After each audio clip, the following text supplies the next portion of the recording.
Hello and welcome everyone to this week's episode of the FinServ podcast. I'm going to be your host today, Jamie Hopkins, and it's going to be a fun episode. We've actually been meaning to do this episode for a couple of months now, but we finally got around to it. Victoria O'Toole is our guest on the show, and a lot of you that are listening to this are already going to know Victoria because she stepped in as the executive director here at FinServ Foundation earlier this year, really back in June, but had already been part of the organization. We were just talking about this before we came on for about a year now, and super excited to have you on the show. I think we're also going to dive into our topic for today after we talk a little bit more about you, Victoria, into standing out in a job search and a little bit of your story around there and some best practices that I've seen too. But super excited to have you on the show today. Yes, I'm super excited to be here, Jamie. Thank you so much for the invite and really excited to share more about what we do at the FinServ Foundation, some of the work that I've been doing, and then a little bit of my story and provide the students or the fellows or some other people who may be listening with some tips for the job search. Yeah, well, it's great to have you on the show. It's a little bit different than how we normally interact. We message back and forth, text, email, about 19 different ways to interact all the time. But I don't really get to interview you a lot. So this is going to be fun for me too. So I'm excited to hop on here. But I think to start, let's set up that a little bit of that framework and history of you. So if you don't mind, let's take 3 or 4 minutes and talk through your story. I mean, really how you ended up here in FinServ and at the executive director role. Because I mean, this is a big deal, and we're super excited to have you on board. I know Bonnie and I are just couldn't be happier with all the work you've been doing there about this profession and all the time you give back to FinServ. Oh, well, I appreciate it. Yeah, just to give a little bit of background on me, I am a military kid at heart, which meant I moved around the US a lot in my childhood. And I started high school in the same high school that our director of mentorship graduated in the middle of nowhere in Nebraska. So my roots are in Nebraska. I ended up graduating in Virginia, and my parents really emphasized a lot when I was growing up. One of the two things that my parents really strongly emphasized was giving back to your community and also financial literacy. So while I was talking about the markets and family finances with my father, my mother was taking me out into the community and showing me how to serve and give back. So I really had a passion for the both of those. And I knew that when I was really starting to look at college and what I wanted to do in my career, financial planning was kind of the perfect blend of the two of those things that I was really passionate about. So I had a goal when I was in middle school to put myself through college financially independent of my parents. I got a full ride scholarship to the University of Alabama, ended up on a CFP track there, which is the finance major and a minor in personal wealth management. Got introduced to the financial planning club there, got introduced to the FinServ Foundation, applied for that, and then that's history. Yeah. Well, I love that. You mentioned Samantha Allen and the high school. I think you or her told me also, weren't you part of a club that she started or something there at the high school too? Was it debate or what was it that she started? It was the public speaking club, and joining that organization was so pivotal to my career. When I think back on the few things that really started me off on the path of who I am now as an individual, it was my confidence that I gained through pushing myself and challenging myself through my mother encouraging me to push myself out of my comfort zone and do something that terrified me, which was public speaking. So Samantha actually started that, which I found out about a few months ago. And I just thought it was so cool that we came from this tiny little town in Nebraska. She started this public speaking club that was so pivotal to my entire childhood. And it's just cool how the world works that way. It really is pretty cool. I thought that, it's the world is very So small crazy. all of a sudden. And yeah, that's I love that story. So I think another question that I'm going to ask for you, and then we'll hop into some other topics, was you did mention like you got introduced to FinServ. We have a lot of fellows that listen to this. What actually was it when you heard about FinServ that said, I want to reach out and be part of this too? I think it's always I don't know that I've ever asked you that, but yeah, it's always good to hear that. Yeah, for me, I realized that my university unfortunately didn't have a ton of resources and prep to Mhm. really help skyrocket your career in financial planning. So when a department chair of consumer sciences sent me an email, which is another CFP program that we have at the University of Alabama, said, "Hey, there's this program you might think about applying." And I was like, great. Oh my gosh, I can get some coaching on hard and soft skill development, some industry knowledge. Not getting a ton of this in my classes, but I really think I need it. And then I can get access to an industry conference. Like, great. I am a broke college student. I'm putting myself through college. My university doesn't offer any scholarships to attend these industry conferences. So I was like, oh my gosh, that's awesome. And then I get a mentor, like, and it's all free for me. This is incredible. I just didn't have those resources at my university, unfortunately. And there's a ton that my university is doing really, Man. really well. But I felt like those core pillars weren't being addressed and I felt like I needed them. So I applied and it was just all about FinServ Foundation that I thought I needed. And through going through the program, I realized this is something that I love helping people achieve as well. So it was an incredible program and everything about it led me to apply. Well, I'm glad you found your way here, and yeah, it's always good to hear like what brought people to something. It's I know what you've done since you've been here, but like how did you get here is always a great part of the story too. And we want to go into now and kind of shift gears a little bit. So super excited to have you here and part of FinServ. And as I said, a lot of our listeners will have gotten many emails from you, but. One of the things that we wanted to talk about today when we thought about topics was really this job search. Mhm. So I'll give a couple kudos to some other people out there, right? Denise Sprung, I mean, she was an executive recruiter for a long time. She's part of our advisory board and helps out with a lot of our marketing materials and a lot of our feedback. And she's wonderful. I hire, just a lot of people in general. It's been part of my job for the past really 7 years. And but then you've really gone through kind of the job search experience more Yeah. recently. And you also talk to a lot of FinServ fellows about what Mhm. they're doing and kind of just the interactions of how they're feeling and what's going Mhm. on. So I thought that would be a great topic today. So let's start a little bit about, right, what you've seen work for yourself, how you've gone Uh-huh. through this process. And I know you landed a great opportunity. Maybe tell us a little bit about that Yeah. process and experience so far. Yeah, sure. I will say getting an internship, especially a junior year internship for most students, is the pivotal moment of their undergrad career. It is the thing that you have to do is get that internship because if you get that internship and they have opportunities to hire on full time, then that's the easiest way to do it. You get that junior year internship, you do well in it, and then you're set your senior year. You don't have to worry about searching for the job. So overall, that's what everyone is focused on is that internship. So getting one is super important. Now, when you think about the right and the wrongs and the things that I see and the things that I did to have 3 internships in my undergrad career, it's not mass applying to jobs. I see so many students, I see it online too. They're like, I applied to 500 internships and I got 3 interviews. And unfortunately, that's really not the way that you're going to be able to land an internship. So I know you probably have a lot of advice on this as well, Jamie, but being specific about the jobs that you apply for and having coffee chats with people after you've applied and going into career fairs. I know I always went in, I researched all the companies I was going to talk to. I came with my resume in Mhm. hand. I talked to the recruiter. I said, I've already applied for your job. And I just want to learn a little bit more about the culture. So I'd love for you to tell me your story, why you stayed, share, like probe them about their personal experience. Because a lot of the questions that I find students ask are Googleable and they don't really come prepared into a lot of these conversations. Yeah, I think it's a really good point. The not showing up prepared is probably one of the worst faux pas you can do when interviewing for anything.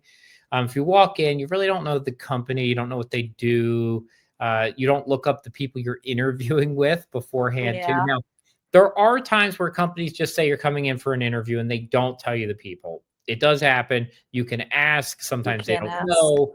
Right, because I have seen places they say, "Oh, well, we use a rotating group of people for the first interview, and it'll be one of these 3," and they might not really tell you. But most of the time, you do know who you're interviewing with ahead of time, and so to that point, like look them up and get ready for questions about them, so you can Hmm. go. For me, what I always leaned on, and this is not the strategy for everybody, but I would try to figure out like what school they went to and see, did they play sports? Can I find that somewhere out there in some bio it says that they're a huge Penn State football fan? And then it's like, okay, I know that the Penn State football coach was just fired, and I'm going to talk to him about Franklin. And if we can spend most of our time just talking about Franklin, like this will be a great interview because they people want to know about you and that you spend time thinking about them. You show up articulate and prepared, especially for internships. That's mostly what people are looking for, in my opinion. But you show up and you don't know what the job is, you don't know what the firm is, right? Stuff that was easily, Googleable, or right, you can ask AI today, tell me about the firm. And Uh-huh. like, what's their strategy? What are their core values? Give me an interview prep sheet going into the Hmm. interview. Those things are readily available today. Where, when I was looking at first Yeah, not interview, like so none of much. that was yeah. But Yeah, tell me about the 3 you had, though. So you had 3. yes. So, yeah, walk me through, like, how'd you get the Yeah. first, second, and third one? Yep. So my freshman year, I went into college with a lot of enthusiasm, and I had this very big goal that I was going to have a freshman year internship. And I remember everyone telling me, "Well, who's your family connection? Who's going to help you get that internship?" Because no one gets a freshman year internship without family connections typically. And I was like, well, I'm going to go to all the events. I'm going to speak with all the recruiters. I am going to do everything that this university offers, which is one of the major benefits of having a large alumni base, a really great career center that the University of Alabama offered. So there were constant company events that I showed up to with recruiters.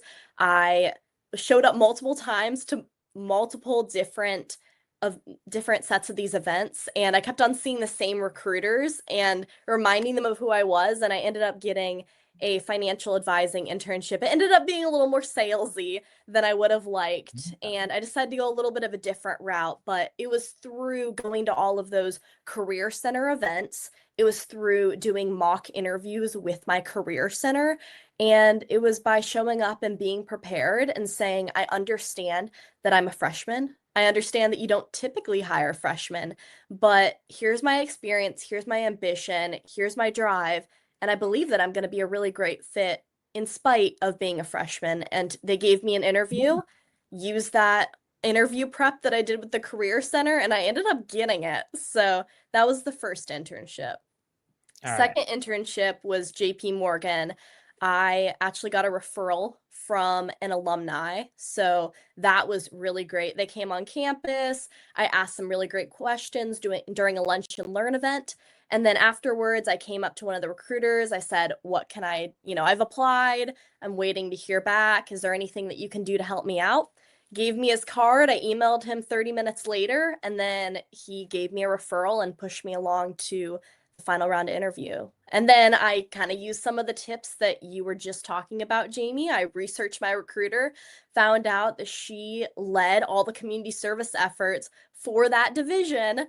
So, of course, my end of interview question was, how does JP Morgan, how does the division give back to the community? And you should have seen this lady's like face light up. She was so happy to share about her biggest passion, and we connected on that level. So those were the first 2. And then Mercer Advisors was my third internship, and I got a not an alumni referral, but he attended the University of Alabama his first year.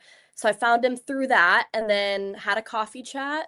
I had already applied to the role. I shot him a cold outreach message on LinkedIn, and he gave me a referral and pushed me along the interview process. So those were kind of the three there and some strategies I used. Yeah, well, I do think two of the three, right, ended up really being impacted, probably at least some Yeah. degree, on referrals. And so I think that's a Yes. big one.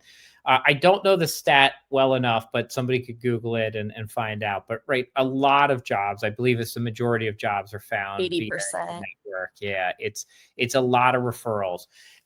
Internships, I think, especially so because there are so many applicants per spots a lot of times. So Yeah. when we're looking at ours, like we end up accepting, I think, less than 10% of Mhm. the applicants to Brim Our Trust and WISFIS that apply. So we have hundreds and hundreds of applicants. And while having a referral does not guarantee you one, it puts you in a No, much it helps. spot. Yeah. Even in the system, it can say, like, hey, do you have a person that would essentially Hmm. vouch for you? And you can put it in. And then we get an email and said, like, Hmm. hey, will you actually vouch for this person? Um, how do you know them? What's the positives you say about them? And I had a young FinServ fellow recently. He did apply, but he asked for time with me beforehand. You're right. I think he applied, but then same thing you did, right? Asked for that follow up before he interviewed to say, "Hey, Jamie, what can I do to set myself apart?" Got his first round interview recently, and then sent me the, "Hey, I I got my know who first you're talking interview." about. Yeah, yeah. So, but like those were all the right things. And when you look at the world and how competitive it is for these, especially for him taking advantage, and it's this is probably understated to some degree, but like I run that part of the firm, right? Like I'm CEO of that business, and Mhm. like it's really important. Like when I say yes in the system that like I would endorse this person, Yes. I'm not saying they're going to get it because they don't override Uh-huh. anybody over there, right? Like I'm not the interviewer, and if they pick other people, they pick other people. But it carries a lot of weight, and Mhm. my team's going to see that, and probably it's like 90% sure then that you're going to move forward at least. But like you Mhm. can still flub your interviews, and not be the right fit. Yeah, But it it gets you to helps. a spot that's really hard to even get to, and I think Yes. that sometimes that's underappreciated. Yeah, I have the opposite side of that story not too long ago, where we had somebody who had accepted a role here and then backed out, and it was super Uh, interesting, because they went to a company where I think the offers were almost identical. There was some stuff they liked better about the other one than here, and I never did have the conversation because at that point it seemed, I just wasn't going to. But like I knew the person well, and I was like, to leave a company where the CEO knows you to go to a company where like the CEO doesn't know your name is actually a yeah. really bad decision. Like because you want that advocate from a Yes. referral from somebody who graduated your university, somebody who graduated FinServ, because eventually to move up, you typically need advocates. And so that helps a lot. So it's a great story about all of those. So let's go to what are some of the things you did to set your resume and you Hmm. apart too, right? Like joining FinServ was one, but you have done Yeah. a bunch of other things, including other organizations you've gotten yourself involved in. Yeah. So I would say utilizing all of my career center resources was huge. I did tons of resume reviews my freshman year. And I remember in high school when I created my resume to apply to college, I probably made one 10 times or made edits to it Hmm. several times. And I went into college and my first advising appointment, and I was like, here's my resume. I'm so excited. And oh, I got completely torn to shreds. It was awful. But I think through that, it made me, gain a little bit of a deeper sense of appreciation of how important a resume is, because the studies do show that a recruiter will look at your resume for about 6 seconds before they determine if they either A, want to continue reading or pull you in for an interview, or it's Yeah. going to go in the trash. So utilizing the career center was huge, having someone look over my resume, but more of, what's on my resume, I joining think you the use your career center more than anybody uses I it. know, but I love it and I work in it. Well, you told me one time that I think your career center, I don't know if this is true for all of them, but I think yours has clothing that they have a Yeah. wardrobe. Yeah. Yes. So specifically for my freshman and sophomore year, we have a crimson closet, and I heavily used that for all of my wardrobe needs. So we have a crimson closet. We even have a headshot booth. So if Mm. you need a headshot for your LinkedIn or for any other thing, Career Center has that. So, and I think having a career closet is something that's becoming a little more popular. So you like figure out, for all the fellows, for all the students who are listening, figure out what resources your university career center has to offer and utilize them to the fullest extent. So that was one of the biggest ways was I really utilized all the resume resources, like all the resources overall. And then I got really involved in the financial planning club on campus. So my sophomore year, I found out about it. By the middle of my sophomore year, I was running to be president and I got it. Grew the membership from 15 members to over 160 dues paid members. And I started a book club. I like I started panels. I was like running panels. I created like curriculum through it. I was running the mentorship program. So that those were all things that I wanted to create opportunities for the students and I wanted to create opportunities for myself to look good on my resume. And I utilized that leadership position to do that and really set myself up for success. Yeah, it's a great point. I did a couple of those back when I was in college too. And for actually that main reason, what I realized was I didn't have all the things I wanted from a resume perspective. So getting involved with the clubs and then taking positions inside the clubs, right? I Uh-huh. took over a treasury one, and actually I took over a legal one in a different Oh, area of the university. And but those to me were just like small differentiations on resumes that look very similar.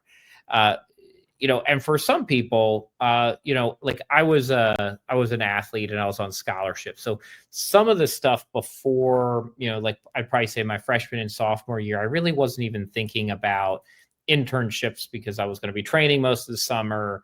And this is also paying for school and I do work outside of it, but like traditional work hours are challenging. So a lot of, people that play, full-time sports have to think other ways to do things. And yeah. I tell people a lot, like freshman, sophomore year, totally fine. Like make money, enjoy yourself, do the things you want to do. To your point earlier, that junior year one is super important Pretty to try to important. find something.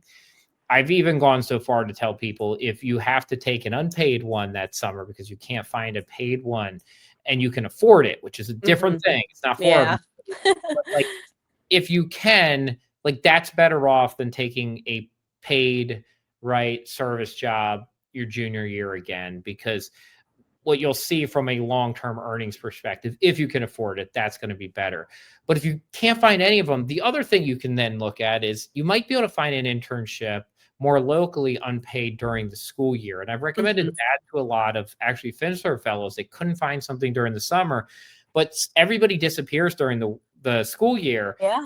They're like, actually, I emailed a couple of places and they said they'd love to have us for a couple hours. Oh, And that gets it on the resume, right? It's not a full, 40-hour a week thing. It might be 4 hours a week, but funny enough, on the resume, they are now identical, right? Like, yes, they like, are. like you lost out on the whole summer ones, but you got the fall one at 4 hours a week to help Uh-huh. input stuff into their systems. But on the resume, you are now at the same spot, which I think is a really interesting way to approach that. Yeah, absolutely. If you can afford to do that, reach out, cold reach out. You can show up in person. Whoever it's at the front desk, ask who can I Yeah. speak with or what contact information can I get? I'd love to reach out. We actually just hired somebody in one of our offices recently, a woman who walked in with her resume and handed it to them and said, "Hey, I'd love to work here." And Really? yeah, and we did not have an open role for her right then, but her resume was very impressive. She lived nearby, which is why she walked down to the office. She had just saw that we opened. I think she walked in because we did like an opening party and everything, and she saw that and some announcements that we opened this office, and she came in like 2 months after that, gave us her resume, and I think we hired her about 4 or 5 months after that when a role did Wow. open up. And so that's set like setting, differentiating yourself in a very competitive market. Yeah. Because If honestly, had she not walked it in and just submitted it online, I can't tell you that she would have been the one that would have, made it through, but she already showed up well when she walked in there. You know what's funny, Jamie? I feel like I see all these memes online of people who are a little bit older than you, probably people my parents' age, and they say, "Well, you need to just walk in with your resume." I don't know if you've ever seen those those I memes. don't see those memes. No, no. I see them all over my feed, and it's the people my age who are saying, "My parents are just saying you need to show up with your resume in hand." It might work because if everyone's applying online, what are you doing that your peers aren't to stand out? Yeah, it's a little bit off topic, but I can tie it back in. I already thought of it. So, one of the interesting things that happened in the marketing world is actually just in the last, I'll say, 3 years, mail marketing has come back into vogue because Oh. everybody moved to email marketing, and you get so many emails, you basically just delete them all the time. Now, the good thing with email marketing, the reason it hasn't gone away, it's super ineffective. Like it's terrible, garbage, it doesn't work. Um, but it's so cost effective, even though it's so bad and moves the needle so little, it is so cheap and easy to do, it Uh-huh. just won't go away. Hmm. Mail marketing into your like physical mail is actually very expensive, right? Like mass mail costs tens of thousands of dollars. It's super expensive. But because mail has dropped off so much, we've actually seen back out there that people are shifting back to it because you aren't getting as much mail. And therefore, Yeah. like it's catching people's eyes more. There's more response. So it's been interesting to see this shift away from digital back to in-person mail. And I think you're probably right. There was a brief period of time where I think people would be like, it's weird we don't take paper resumes, but now it almost like stands out for certain roles. Now, for certain companies, they aren't going to take it, and like this, Yeah. they'll be like, I can do nothing with this. Like that is handled by New York, and I am not Don't in do the that to office Goldman. saying, yeah, like it's yeah, you do that at Goldman, it's not getting there, right? Like just going in the trash and best of luck. Uh, but for smaller firms, it probably does help you stand out a bit. But the way to tie that back in is also sending handwritten notes. I know you've done it Yes. before, but mailing out notes to people is a huge thing. I get them every once in a while. Funny enough, I mentioned Denise earlier. She is really good at this. She sent me a handwritten note this week that showed up Oh, in the mail, and she's excellent at it. But she lives in the marketing world too. But she's thoughtful and thinks about those things. I am not good at that. I don't send people handwritten notes at all. But yeah, it is. It definitely stands out because I don't get very many of them anymore. hmm. Right, I get a couple a year at most, and you remember, and they kind of sit around for a while. Like they'll sit on my desk for like months. So I was trying to see, like, is there one floating around here? And who sent me this one? So I've one sitting here. Yeah, I got one handwritten note Oh, I card love it. here. But yeah, they just kind of like hang around for a while, so I see them a bunch. It keeps you more top of mind. Email thank yous is gone within seconds. Yeah, I agree. People keep handwritten notes. They delete emails. So if you follow up your interview with a thank you email, that's great. Then send a handwritten thank you note to the office, especially if it's a small RIA or a smaller company. You just address it to the person. You can even call the person at the front desk and be like, "Hey, I'd like to send a thank you note to my recruiter. What's a good address?" And they'll give you the exact address that you need to send it to. It's so easy, and no one else, like seriously, no one else is going to do it. Yeah. Yeah, You like you might be the only one to do it. And it does matter. So we're on I'm gonna wrap up now here with you. Our time flew by. But this one, I'm gonna pivot a little bit. I think we had a great conversation about that strong close. Having stepped into the executive director role here at FinServ, what's one really big vision or idea or thing you want to see come to life for FinServ over the next, say, 18 months? Oh, that's exciting because I put time on your calendar to plan goals for 2026. So I'll get you bought into some of the ideas I have. But overall, I am building a resource drive right now for the fellows. I figured out the user logins. I'm working on a few things right now, but building up partnerships and securing scholarships for our fellows and additional resources is going to be a big goal that I'm looking forward to achieving in 2026. Awesome. Well, I love it. Thank you, Victoria, for hopping on today. What's the best way for people to find or reach out to you?